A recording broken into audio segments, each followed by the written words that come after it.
Assalamualaikum warahmatullahi wabarakatuh. Dulur-dulur, hari ini Mangleh ada di sebuah kawasan yang sangat indah, tepatnya di Tangga 2001, kawasan Gunung Dempo, Kota Pagar Alam, Sumatera Selatan. Dan hari ini sengaja Mangleh akan berbincang dengan orang yang tepat untuk bicara tentang pariwisata. Beliau adalah Bapak Muhammad Brilian, Kepala Dinas Pariwisata Kota Pagar Alam. Dulur-dulur, kalau bicara Kota Pagar Alam, tentu yang melekat di benak kita adalah sebuah kota dengan destinasi wisatanya luar biasa. Oleh karena itu, mari kita simak perbincangan santai dengan beliau tentang dunia pariwisata Kota Pagar Alam. Pak Brilian, sehat Pak Brilian? Sehat, alhamdulillah. Zaman sekarang ini yang penting sehat. Ya Pak Brilian, orang tahu Kota Pagar Alam di Sumatera Selatan ini banyak menyimpan potensi wisata. Bahkan kalau tidak salah ada slogannya Pak ya, untuk menyebutkan bagaimana indahnya pariwisata di Kota Pagar Alam. Bisa dijelaskan Pak tentang potensi pariwisata di Kota Pagar Alam? Selamat pagi, salam sehat, Ya. salam pesona Indonesia. Salam pesona Indonesia. Selamat Ya. datang di keindahan wisata Kota Pagar Alam. Kota Pagar Alam memiliki tagline pariwisata Beauty of Sumatera. Beauty of South Sumatera. Artinya itu adalah sesuatu yang indah-indah Oh, di Sumatera Selatan ini adanya di Pagar Alam. wah luar biasa. Keindahan alamnya, keindahan budayanya, keindahan kehidupan masyarakatnya gitu, itu ada di Kota Pagar Kota Alam. Pagar Alam. Kenapa tagline itu kita buat gitu? Karena kita dalam rangka mempromosikan pariwisata, jadi kita membuat citra bahwa segala sesuatu yang indah di Sumatera Selatan itu adanya di Pagar Alam. Iya. Jadi kalau mau lihat yang indah-indah gitu, datang ke Pagar Alam. Iya. Nah, dulu Bang Le, kalau mau melihat yang indah, datanglah ke Kota Pagar Alam. Pak Brilian, kalau datang ke Pagar Alam ini, para pengunjung atau wisatawan ini kira-kira mau melihat apa Pak? Banyak sekali gitu daya tarik wisata yang ada di Pagar Alam, yang juga didukung oleh sarana amenitas yang representatif di Kota Pagar Alam. Salah satunya di tempat kita duduk ini, di sini merupakan salah satu fasilitas dari hotel dan villa wisata Gunung Garut yang siap menerima kedatangan para wisatawan di Kota Pagar Alam. Di belakang kita ini juga ada daya tarik wisata Tangga 2001 gitu. Kenapa disebut Tangga 2001? Memang jumlahnya 2001 gitu. Tangga 2001 ini idenya didapat dari tahun kelahiran Kota Pagar Alam, yaitu di tahun 2021. Sehingga kita membuat suatu daya tarik wisata berupa yang namanya Tangga 2001. Jumlah anak tangga ini 2001 anak tangga. Di situ 2001 anak tangga ya. Kalau emang wisatawan penasaran silakan dihitung gitu. Kalau emang masih kurang itu bolak-balik aja ngitung sampai tanggal 2001. Oh iya. Jadi ada filosofinya kenapa disebut Tangga 2001. Mari kita nanti hitung ya, apa betul 2001 jumlah tangganya. Oke, silakan yang lain Pak, mungkin ada yang menarik.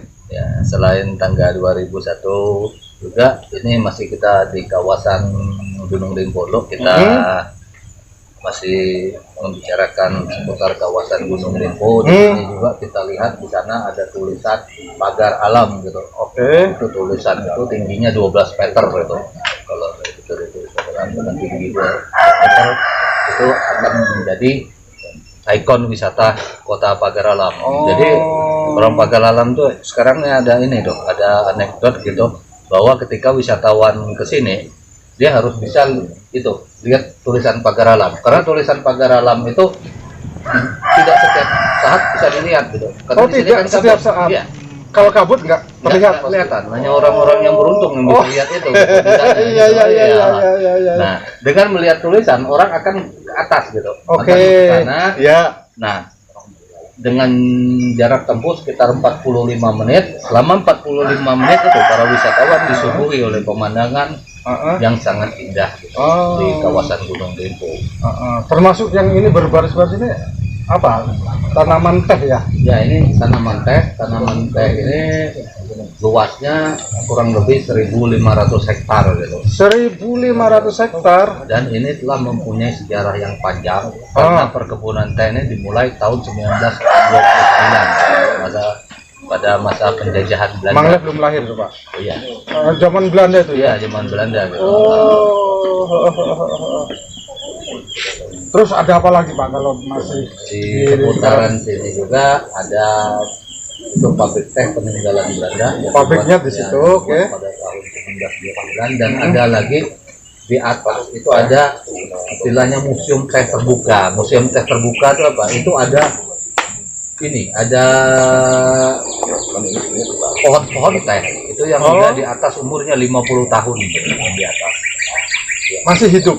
Masih hidup sekarang. Masya Allah, ada usia pohon teh yang kurang lebih di atas 50 tahun. Oh. Nah, bicara pabrik teh, kemudian museum tadi boleh dikunjungi oleh wisatawan itu gimana? Kalau museum itu bersifat terbuka, itu istilah dari museum. Oh. Dia ngambilnya bukan museum dalam bentuk gedung, Oke. tapi itu berbentuk sebuah hamparan tanaman teh yang berusia di atas 50 tahun itu ada di atas gitu. Kalau pabriknya tadi boleh dikunjungi. Kalau pabrik boleh dikunjungi, tapi dengan kalau masa PPKM sekarang dengan protokol kesehatan yang ketat, kita kunjungi. Udah lagi kalau ini di pagi hari kita bisa lihat sunrise dari ketinggian 1.900 itu di tulisan pagar alam itu dapat sunrise ke bawah, itu sangat menarik gitu.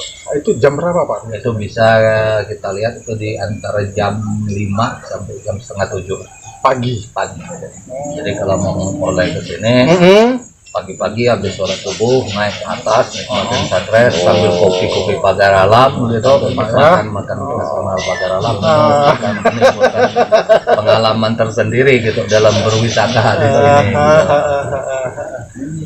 Yang lain Pak mungkin ada bisa dijelaskan, masih bicara seputaran Gunung Dempo ya? Oke. Selanjutnya di Gunung Dempo juga kita baru bikin trek enduro untuk sepeda gunung. Jadi juga ini jadi surganya pecinta sepeda gunung di Pagar Alam. Lagi dibangun atau gimana? Ada 3 trek yang udah selesai dan 1 trek sudah selesai dan dalam tahap finishing, dan 1 trek lagi kita bangun. Kita baru pancing pasar. Udah tiap minggu, setiap hari Sabtu dan Minggu udah banyak para penggiat sepeda gunung yang mencoba trek. Jadi para peminat atau pegiat sepeda gunung bisa mencobanya nanti Pak ya? Bisa mencobanya. Karena kita belum grand opening gitu. Belum grand opening ya, baru persiapan. Kita posting tipis-tipis. Udah banyak yang berminat ya. Selain sepeda gunung, kita mempunyai beberapa jalur trekking, yaitu jalur trekking itu trekking tipis-tipis lah.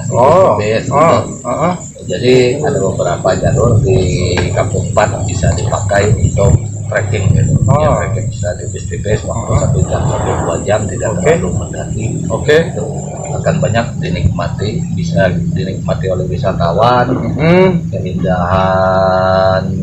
Keindahan flora dan fauna yang ada di sana. Selain itu juga kita mempunyai jalur pendakian Gunung Dempo. Ini jalur legendaris gitu. Karena udah berapa puluh tahun yang lalu jalur ini ada, itu jalur dari Kampung 4 gitu. Jalur apa namanya? Jalur pendakian Gunung Dempo. Jalur pendakian Gunung Dempo. Iya. Dari dusun 4. Dari Kampung 4. Ya, istilah kita Kampung 4 di sini.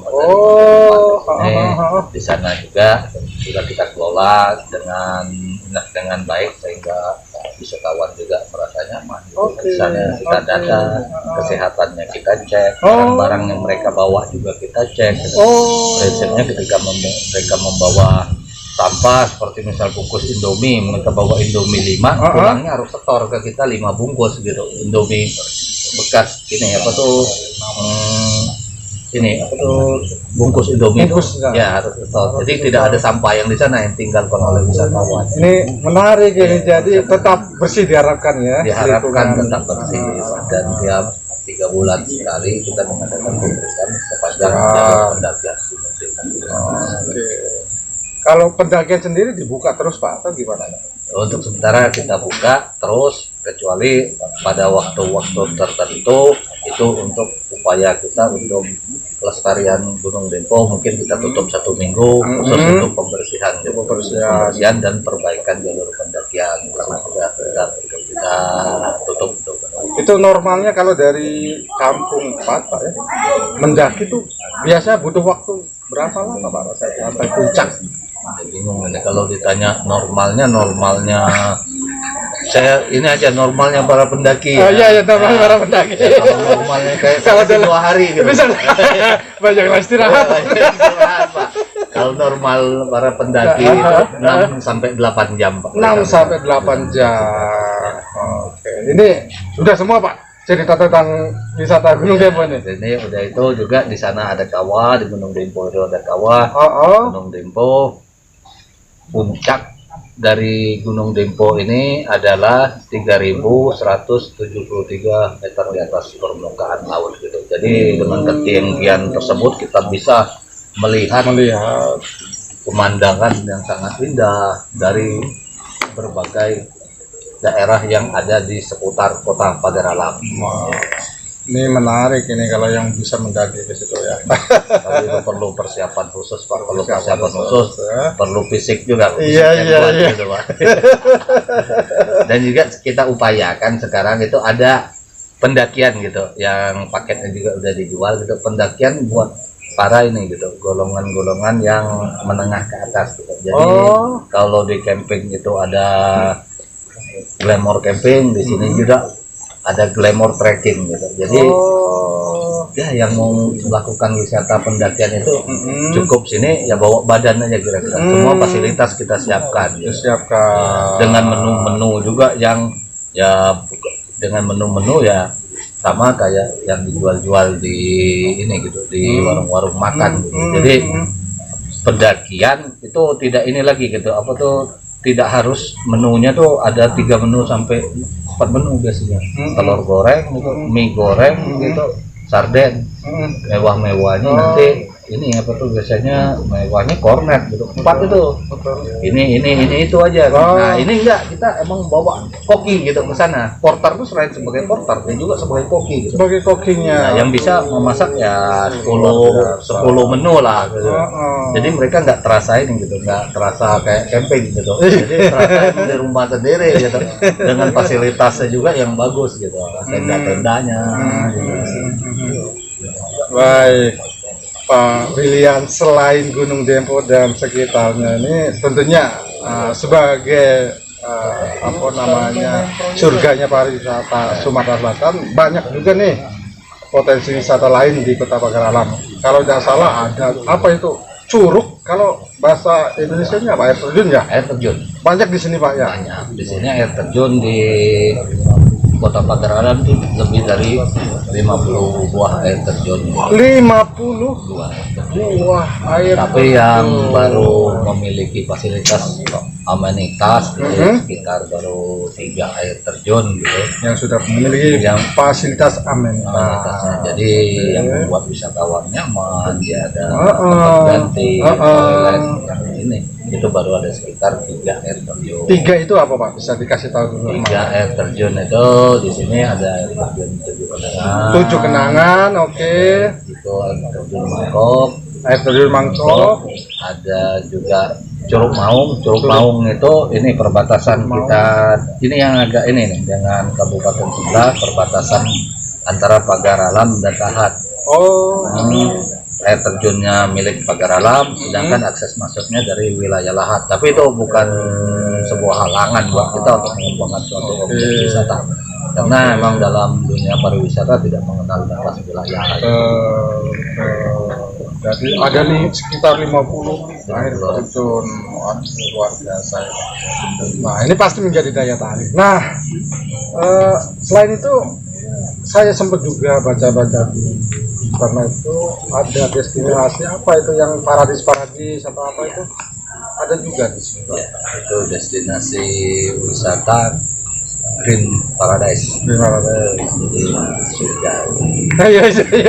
Jadi kalau mau ke surga ya Green Paradise. Jadi pagar alam gitu. Iya. Surganya para wisata. Di situ ada dengan konsep konservasi juga. Konservasi. Jadi mereka tidak merubah alam gitu. Jadi alam yang udah ada tinggal dipercantik aja sedikit. Jadi suasananya sangat-sangat menarik di sana. Di situ juga ada konservasi ikan khas Kota Pagar Alam, yaitu ikan semah gitu. Bisa kita temui di ikan sana. khas Pagar Alam. Iya. Ini ikan semah. Ikan semah. Bisa dilihat di sana. Pak, ini kan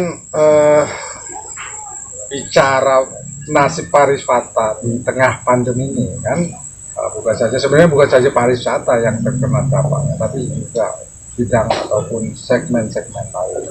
Nah, bagaimana sih Bapak selaku Kepala Dinas Pariwisata bersiasat agar pariwisata Kota Pagar Alam ini tetap eksis di tengah pandemi? Nah, ini beda nih pariwisata Pagar Alam dengan pariwisata di tempat lain. Ketika pandemi, pariwisata di Pagar Alam ini tidak mengalami penurunan yang signifikan. Kenapa lah Pak? Karena di Pagar Alam pertama gitu, dia sifat wisata di Pagar Alam ini outdoor gitu. Kita lihat di sini kan, benar orang untuk membuat kerumunan di lokasi 1.500 hektar ini itu sangat sulit lah ya, sangat mustahil ya. Iya, kalau dia jaga jarak aja 2 meter aja mau berapa puluh ribu orang. Iya. Kampung di sini. Benar. Oke. Kedua, Pagar Alam selama masa pandemi itu rata-rata berada di zona hijau gitu. Walaupun ada beberapa minggu pernah di zona merah, di zona oranye dan kuning, tapi kalau diambil secara umum dia Pagar Alam di zona hijau. Nah, itu jadi menjadi jualan buat kita sendiri pariwisata Pagar Alam, nilai jual yang tinggi gitu. Jadi kalau mau aman dari pandemi COVID-19, ayolah kita berwisata ke Pagar Alam. Wisata yang aman, wisata yang mematuhi protokol kesehatan. Iya. Gitu. Jadi itu salah satu ini nilai jual kita juga. Nilai jual juga. Benar. Banyak orang ke mall, kemana di tempat wisata mereka kan, karena itu situasinya indoor kan, kemungkinan penularan COVID lebih ini kan, lebih tinggi kan dibanding dengan lokasi kita yang ini.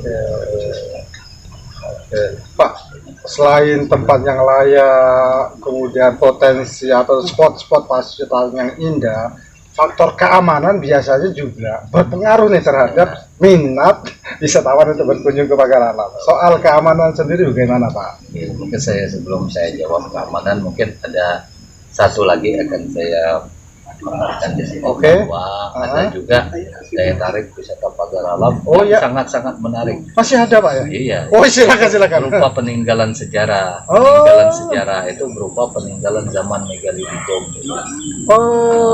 Bisa kita lihat di beberapa titik gitu. Sekarang juga sudah ditemukan sekitar 100 titik peninggalan Megalitikum yang ada 100 titik peninggalan Megalitikum yang ada di Pagar Alam. Kita temukan di sini gitu. Dan itu kebudayaan Megalitikum itu menurut bukan penelitian kami Dinas Pariwisata, menurut peneliti dari Belanda, salah satunya Van der Hoef yang meneliti pada tahun 1930-an. Gitu. Dan banyak sekali karya-karya ilmiahnya tentang megalit Pagar Alam. Dan megalit tersebut diperkirakan berumur hampir sama dengan piramid yang ada di Mesir.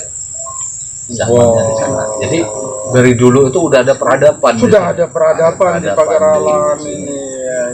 Peradaban. Jadi Pagar Alam ini merupakan salah satu peradaban tua gitu. Peradaban di dunia, tua. bukan hanya di Indonesia, tapi di dunia. Betul. Jadi itu bisa dilihat melalui megalitik. Iya, peninggalan megalit itu. Dan yang anehnya peninggalan megalit itu sangat menarik. Semua megalit itu. Ini megalit kan bukan hanya di Pagar Alam, ada di Panawang, ada di Lahat juga. Betul. Megalit itu menghadapnya ke Gunung Dempo gitu. Oh. Jadi kiblatnya megalit itu ke Gunung Dempo gitu. Itu yang Ya. salah satu yang menariknya. Iya. Oh, Jadi pusat peradaban itu diperkirakan pusat peradaban itu adanya di Gunung Dempo kan. Iya, pusat peradaban lampau. Betul. Itu sangat menarik buat para wisatawan yang ini minat khusus yang menyukai tentang sejarah dan budaya. Gitu. Dan itu biasanya kebanyakan itu wisatawan dari Eropa. Eropa. Ada lagi Pak mungkin yang bisa disampaikan tentang potensi wisata? Itu dulu mungkin saya jawab yang ini ya, yang tadi yang keamanan ya. Sekarang Oke, keamanan untuk gimana? keamanan berwisata di Pagar Alam. Kalau selama 10 tahun terakhir ini sangat jarang kejadian-kejadian yang menimpa wisatawan. Ada mungkin 1-2 tapi baik accident nggak terlalu ini kan. Jadi ya kalau keamanan di Pagar Alam relatif aman berwisata ke Pagar Alam. Ini mungkin karena orang Pagar Alam ini ramah-ramah Pak ya? Ya, orang Pagar Alam ramah-ramah dan orang Pagar Alam juga menganggap bahwa wisatawan tersebut merupakan aset buat mereka. Karena ini luar biasa. Wisatawan yang datang ke sini itu bawa duit kan. Betul. Bawa uang gitu. Iya, itu salah satu kan aset mereka Betul, Ketika mereka tidak jaga gitu, tidak nyaman. hilang asetnya kan gitu. Nah, itu Iya. pertama. Kedua ya kami dari Dinas Pariwisata juga udah memasang beberapa CCTV di objek-objek wisata, jadi tentang keamanan ini bisa kita pantau gitu dari kantor. Itu salah satu upaya kita. Terakhir Pak, soal rencana pengembangan pariwisata Kota Pagar Alam ke depan mungkin ada program-program yang dianggap lebih lebih prestis, lebih monumental, mungkin bisa disampaikan ke dulur-dulur Mangleh. Ada satu gitu yang ini, yang program yang kami anggap monumental ya, karena emang secara alam budaya Pagar Alam sudah kami alhamdulillah dianugerahi alam yang indah, dan budaya yang baik di Kota Pagar Alam. Tapi posisinya itu belum cukup karena harus ada juga wisata buatan. Ada wisata Harus buatan. kita didukung oleh wisata buatan. Kami juga tahun ini telah merencanakan, telah melaksanakan pelajaran pembuatan kabel car. Kabel car itu jadi kereta gantung di atas, jadi bisa gitu, jadi berjarak sekitar 2 kilo sampai 3 kilo yang membentang dari tanggal 2001 sampai ke arah Cibubak. Jadi sekarang lagi proses uji kelayakan, mudah-mudahan sampai tahun 2024 itu minimal kami akan mewujudkannya gitu. Dari minimal udah mulai pembangunan tersebut gitu. Nah ini juga tentunya tak lepas dari biaya, karena biayanya juga besar gitu. Ini juga kami akan mengundang investor atau minta bantuan dari pihak-pihak terkait, baik dari provinsi maupun dari kementerian untuk mewujudkan hal tersebut. Saya bisa bayangkan kalau itu jadi kan orang kalau ke dari sana bisa lihat pemandangan gunung, bisa ke Kota Pagar Alam gitu. Mudah-mudahan segera terwujud Pak ya. Ngopi Pagar Alam indah itu Pak. Baik, Dulur Mangleh, tadi sudah kita dengarkan betapa beragam dan indahnya potensi wisata di Kota Pagar Alam. Berikut rencana-rencana pengembangannya. Nah, terakhir kita mau dengar nih apa yang akan disampaikan oleh beliau, terutama dengan ajakan nih kepada publik, kepada dulur-dulur Mangleh yang melihat channel ini untuk berkunjung ke Kota Pagar Alam. Mari kita nikmati keindahan alam dan budaya serta wisata Kota Pagar Alam. Ayo berwisata ke Kota Pagar Alam. Jangan lupa like, comment, share, and subscribe Pagar Alam Tourism. Termasuk Cetro Mangle. Titip. Juga. Oke dulur Mangle, demikian mudah-mudahan berkesan dan kita akan jumpa lagi pada cerita-cerita lain yang lebih menarik. Terima kasih Pak William. Sama-sama.